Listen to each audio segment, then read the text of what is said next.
আসসালামু আলাইকুম। তোমাদেরকে এক একটা বিষয়ের ওপরে যদি প্রশ্ন করা হয় তাহলে কি তোমরা উত্তর দিতে পারবে? তোমার নাম কি? তামাম। তুমি বলো তো আমাদের সৃষ্টিকর্তার নাম কি? অপশন 1 ঈসা, অপশন 2 দুর্গা, অপশন 3 আল্লাহ, অপশন 4 গণেশ। উত্তর আল্লাহ। গুড। উত্তর দিয়েছে আমাদের সৃষ্টিকর্তার নাম আল্লাহ। এবার অন্য আরেকজনকে প্রশ্ন করব। আচ্ছা তুমি বলো তো তোমার নাম কি? আরে তুমি বলো সর্বশেষ আসমানি কিতাবের নাম কি? অপশন 1 তাওরাত, অপশন 2 জাবুর, অপশন 3 ইনজিল, অপশন 4 কুরআন। হ্যাঁ, অপশন 4 কুরআন। মাশাআল্লাহ, কুরআন। এবার আরেকজনের কাছে চলে যাব। আচ্ছা বলো তো ইসলাম শব্দের অর্থ কি? তুমি বলো। আত্মসমর্পণ, শান্তি। আত্মসমর্পণ, শান্তি। ইসলাম শব্দের অর্থ আত্মসমর্পণ বা শান্তি। মাশাআল্লাহ। এরপর জেনারেল প্রশ্ন করব। আচ্ছা তুমি বলো তো ভারতের জাতীয় পশুর নাম কি? Royal Bengal tiger. মাশাআল্লাহ, আলহামদুলিল্লাহ। জাতীয় পশুর নাম বলেছে রয়্যাল বেঙ্গল টাইগার। এবার আবারও চলে যাব আরেকজনের কাছে। আচ্ছা বলো তো ইসলামে শেষ নবীর নাম কি? হযরত মুহাম্মদ আলী সাল্লাম। হ্যাঁ হ্যাঁ, হযরত মুহাম্মদ সাল্লাল্লাহু আলাইহি সাল্লাম। ঠিক আছে, প্রশ্ন উত্তরটা দিয়েছে তো একটু উল্টো পাল্টা হয়েছে। হযরত মুহাম্মদ সাল্লাল্লাহু আলাইহি সাল্লাম ইসলামের শেষ নবীর নাম। এবার আরেকজনকে প্রশ্ন করব। আচ্ছা তোমার নাম কি? হাফিজা। তুমি বলো তো সমাজ সুরক্ষার প্রধান লক্ষ্য কি? অর্থনৈতিক নিরাপত্তা, সামাজিক ন্যায় বিচার। মাশাআল্লাহ। অর্থনৈতিক নিরাপত্তা ও সামাজিক ন্যায় বিচার। প্রশ্নটা ছিল সমাজ সুরক্ষার প্রধান লক্ষ্য কি?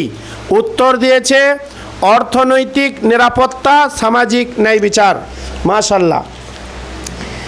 এরপরে আরেকজনের কাছে চলে যাব। আচ্ছা তোমার নাম কি? মুশারফ। মোশারফ। আচ্ছা তুমি বলো তো পবিত্র কোরআন মাজিদে কয়টি পারা আছে? 30টি। মাশাআল্লাহ, আলহামদুলিল্লাহ। উত্তর দিয়েছে পবিত্র কোরআন মাজিদে 30টি পারা আছে। এরপর আরেকজনের কাছে চলে যাব। তোমার নাম কি? শেখ সাহেব। আচ্ছা তুমি বলো তো পিতামাতার দায়িত্ব সন্তান পালন না করলে কত ধারায় মামলা দায়ের করা হয়? 125 ধারায়। মাশাআল্লাহ। পিতামাতার দায়িত্ব সন্তান পালন না করলে 125 ধারায় মামলা দায়ের করা হয়। আচ্ছা তুমি বলো তো সমাজ বলতে কি বোঝায়? সমাজ হলো একদল মানুষের সমষ্টি যারা মিলেমিশে বসবাস করে। সমাজ হলো একদল মানুষের সমষ্টি যারা মিলেমিশে বসবাস করে। মাশাআল্লাহ, উত্তর সঠিক।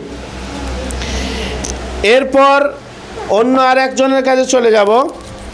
আচ্ছা তোমার নাম কি? মাসুমা খাতুন। আচ্ছা তোমাকে একটা প্রশ্ন করি, বলতে পারবে ভারতের জাতীয় পাখির নাম কি? ময়ূর। মাশাআল্লাহ, আলহামদুলিল্লাহ। ভারতের জাতীয় পাখির নাম ময়ূর। আচ্ছা তোমাকে প্রশ্ন করি, তোমার নাম কি? শামিমা খাতুন। তুমি বলো তো ভারতের জাতীয় সঙ্গীত কি? জনগণ। জনগণ মন অধীন নায়ক জয় হে। এরপর অন্য আর একজনকে প্রশ্ন করব। আচ্ছা তুমি বলো তো ভারতের জাতীয় সঙ্গীত কার লেখা? রবীন্দ্রনাথ ঠাকুর। মাশাল্লাহ, ভারতের জাতীয় সঙ্গীত যার লেখা সে হলো রবীন্দ্রনাথ ঠাকুর। এরপর আরো অন্য একজনের কাছে চলে যাব। আচ্ছা, কোরআন কার মাধ্যমে এসেছিল পৃথিবীর বুকে? জিব্রাইল আমিন। মাশাল্লাহ, জিবরাইল আমিনের মাধ্যমে কোরআন এসেছিল পৃথিবীর বুকে। এরপরে তোমাকে প্রশ্ন করি, আচ্ছা তুমি বলো তো রূপশ্রী প্রকল্প কাকে বলা হয়? কন্যার বিয়ে আর্থিক সাহায্য করা। কন্যার বিয়েতে আর্থিক সাহায্য করা, যেটা সরকার থেকে পাওয়া যায়। তোমার নাম কি? সুমাইয়া সুলতানা। আচ্ছা তুমি বলো তো সর্বপ্রথম মানুষের নাম কি? আদম আলাইহিস সালাম। আদম আলাইহিস সালাম। আচ্ছা তুমি বলো তো সমাজে অশান্তি কোন কারণে হয়? অন্যায়, মিথ্যা, হিংসা ও অসভ্যতার কারণে। মাশাল্লাহ, অন্যায়, মিথ্যা, হিংসা ও অসভ্যতার কারণে সমাজে অশান্তি হয়। তোমার নাম কি?